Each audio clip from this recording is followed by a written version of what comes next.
भाई और बहनों, क्या हाल है।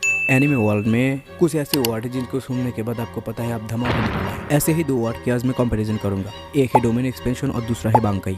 पहले मैं इन दोनों की पावर एंड एबिलिटी को कंपेयर करूंगा। उसके बाद इन दोनों यूनिवर्स से कुछ कैरेक्टर लूंगा और उनकी बेस फाइट करवाऊंगा और देखेंगे कौन है विनर। पहले हम बात करते हैं डोमेन एक्सपेंशन के बारे में। जुत्सु काइसेन यूनिवर्स में सिर्फ 12 लोग ही ऐसे हैं जो डोमेन एक्सपेंशन को चालू कर सकता है, और जो बंदा डोमेन एक्सपेंशन चालू करता है वो स्ट्रॉन्गेस्ट की लिस्ट में गिना जाता है।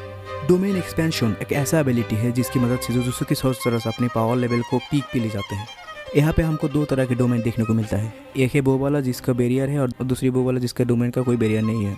जो बंदा डोमेन चालू करेगा वो डोमेन के अंदर की इन्वायरमेंट को कंट्रोल कर सकता है और अपनी मर्जी से जितना चाहे अटैक कर सकता है। इसके अंदर डोमेन के अंदर एक और एक्स्ट्रा एबिलिटी होता है जिसकी मदद से सॉर्सरर को एक डायरेक्ट हिट करने का मौका मिलता है। मतलब ये वाला हिट कभी मिस ही नहीं होगा, ऐसा वाला हिट। अगर कोई बंदा डोमेन के अंदर फंस जाए तो उसका बचना लगभग नामुमकिन है। पर कुछ ऐसा तरीका भी है जिसकी मदद से आप डोमेन को काउंटर कर सकते हो, मतलब डोमेन का वीक पॉइंट।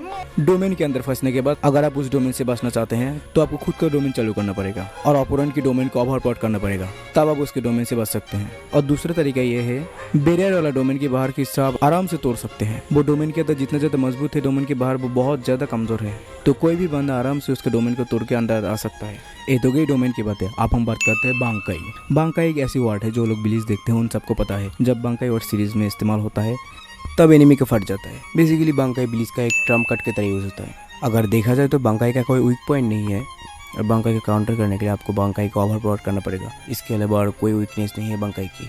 डिफरेंट बांकाई की डिफरेंट एबिलिटी होती है जिसकी वजह से बांकाई को ओवरपावर करना नेक्स्ट टू इम्पॉसिबल है। बांकाई की मदद से बिलीज की कैरेक्टर अपने पावर लेवल को पीक पे ले जाते हैं, जिसकी मदद से उनकी स्ट्रेंथ, स्पीड, एबिलिटी सब कुछ नेक्स्ट लेवल पे हो जाता है। कुछ लोगों का बांकाई तो इतना ज़्यादा खतरनाक है कि उसकी बांकाई ज़्यादा देर अगर एक्टिव रहा तो सोसाइटी खतरे में पड़ सकता है।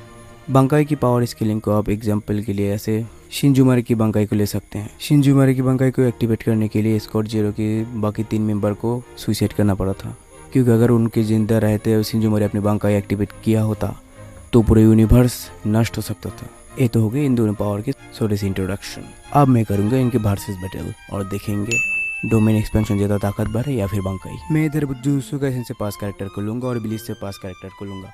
इन बैटल में पहले वर्सेस करने वाला हूँ यामामोटो वर्सेस जोगो, क्योंकि दोनों का पावर टाइप फायर है। जोगो जो कि एक फायर मॉन्स्टर है और यामामोटो जो लिटरली फायर से सब कुछ भस्म कर सकता है।